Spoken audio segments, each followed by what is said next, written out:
ರೆಕ್ಕೆಯು ಬಂದ ಮೇಲೆ ಹಕ್ಕಿಯು ತಾನು ಹೆತ್ತವರು ಯಾರು ಎಂದು ನೋಡುವುದೇನು.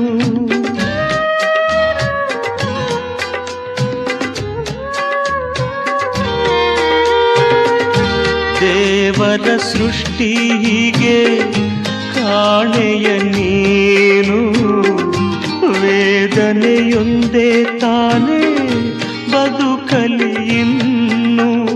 ಮರೆಯೇ ನೋವ ಬಿಡು ವ್ಯಾಮೋಹ ಎಲ್ಲ ವಿಚಿತ್ರ, ಜೀವನ ಚಕ್ರ ಜೀವನ ಚಕ್ರ. ತೊಟ್ಟಿಲನ್ನು ತೂಗಿದೆಯಲ್ಲ, ಜೋಗುಳ ಹಾಡಿದೆಯಲ್ಲ, ಕಣ್ಣಲ್ಲಿಟ್ಟು ಕಾಪಾಡಿದೆ